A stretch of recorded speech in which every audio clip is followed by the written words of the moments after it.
Hi, this is Christoph Aschwannen from Noble Master Games. Today I'm going to talk about IDB tech, which is focused on hover and drones. Let's get started. So besides hover and drones, let me show you some other things we can do. We have power for the power grid. We have a fusion plant, which is produces a lot of energy, which pretty much basically would be able to power the base. It's a little bit more expensive than geothermal plant, but it produces a lot. So maybe if you want to start quickly, just build one fusion plant that allows you to build a more compact base, because you don't need solar panels and stuff. Also, to build hover structures, let's see, we also need to build a gas extractor first. So we can build the hovercraft factory. That's, I already placed it here. But to build a gas extractor, just place it anywhere, and it takes some time to initialize.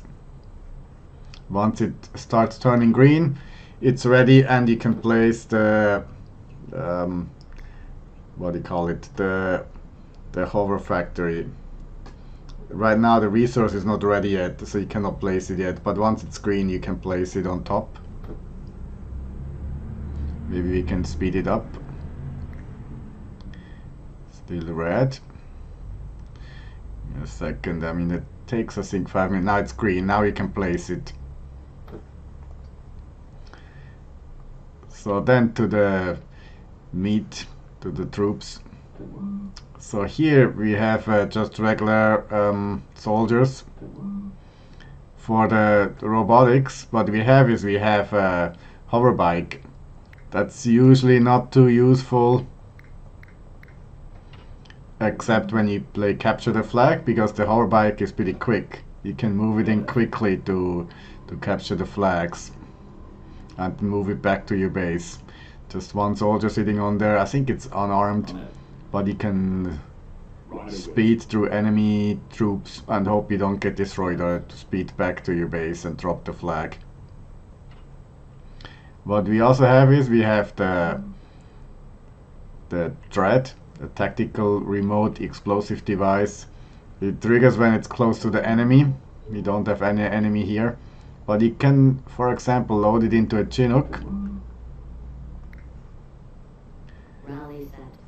and then move it into enemy troops or the structures, and they explode automatically.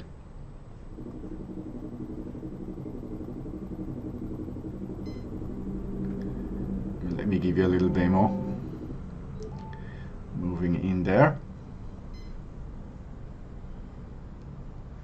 And the enemy's over here. We just move the Chinook there and then move it back. Let's speed it all up a little bit.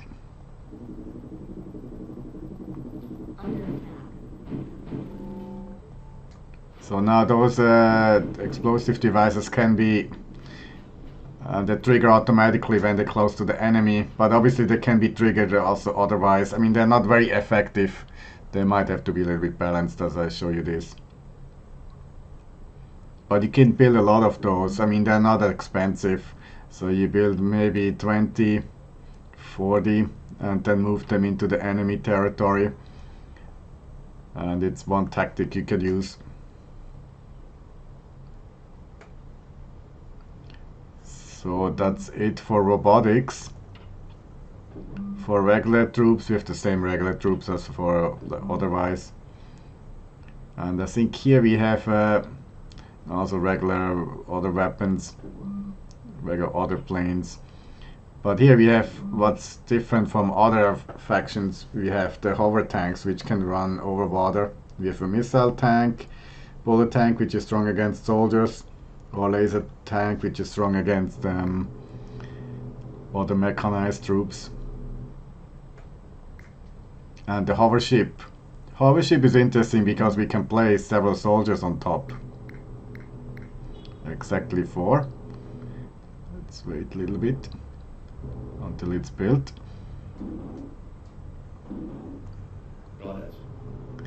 So here we could, for example, place 4 laser soldiers on top of the hover ship.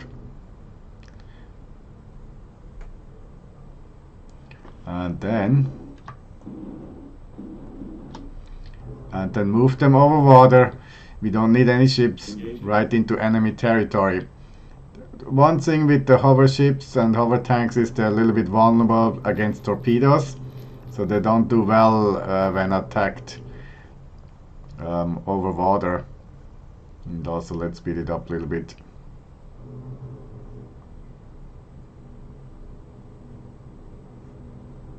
And also they're a little bit slower when moved over water. So yeah, they're not super strong, especially if you're against that many tanks. Yeah, maybe wrong time to attack. So obviously the attack needs to be better coordinated. But yeah, that's too bad. You see, I already lost. So you have to be careful, not just send them in. You need to send a lot of troops. So yes, that's our hover troops. What we also have is a Ballistic Hovercraft. It can shoot nukes, but you also need a target, the same as with the with the airship that has nukes. You need an actual target to tell it where to shoot at. It can't just shoot anywhere on the map, as opposed to the regular nukes, which can be shot everywhere. And also would advise to keep the hovercraft safe, so it cannot be attacked by enemies. It can be targeting anywhere on the map. You can target anywhere on the map. But yeah, we need to find the target first.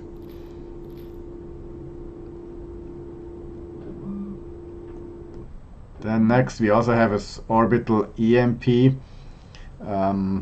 for the IDB faction, which can show the details. It has can shoot orbital weapons, and the EMP pulse against enemies anywhere on the map. But obviously you need to make sure the enemies are there, otherwise you're just wasting your weapon. And then here is the fun part. Here are the drones and jetpacks. We have a Recon Drone, which is unarmed, but it can be used for reconnaissance. It's auto-attacked by commander robots, but not otherwise. So if you want to target it, you need to do it manually. Then we have a multi-purpose drone, which has a laser. Also we have an EMP field drone, the same as an EMP airship, which is afflicting EMP damage on enemies, or EMP stun on enemies. And also this is found on the toxic drone, which carries napalm, and the rocketeers. Yeah, some of the troops are rather expensive, but they're also at the same time quite powerful. Let's wait until they're all built. 1 second. Let's put those into the same group.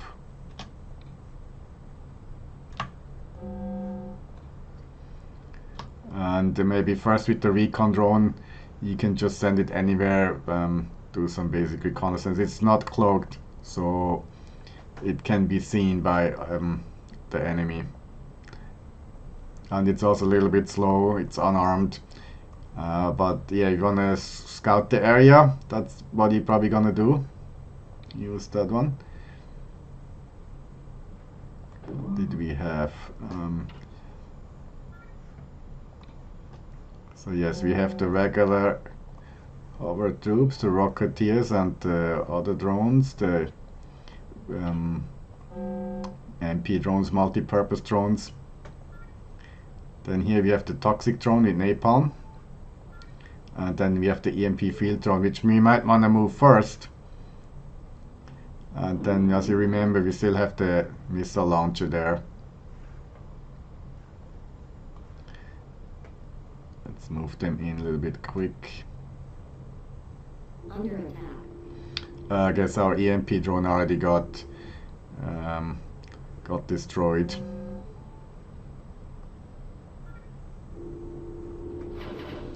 So now obviously we can pause here. What I can do is here we have our EMP satellite station with EMP pulse.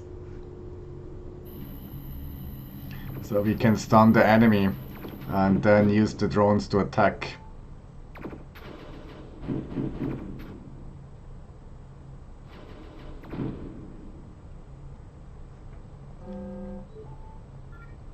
This here is our napalm drone, which is kind of nice, but it needs to be a little bit closer to the target to shoot the weapon. But yeah, it's also rather weak. Yeah, just use it wisely.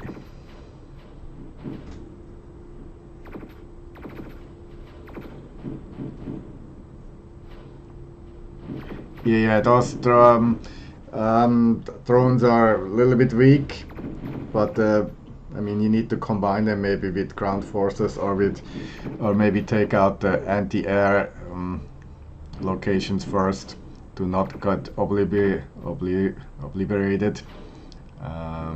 Yes.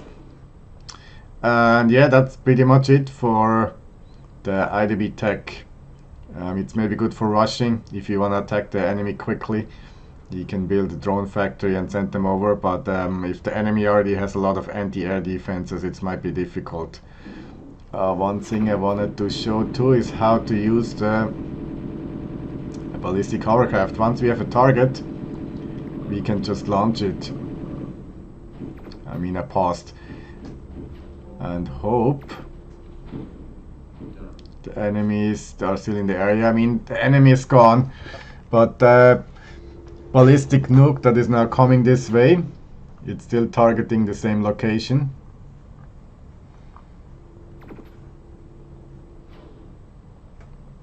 So it might make some damage on the troops over there. 1 second, now we're coming in. So it can be used to assist when you attack the enemy, and also here the EMP pulse. And yes, that's pretty much it for the IDB factions. Thanks for watching.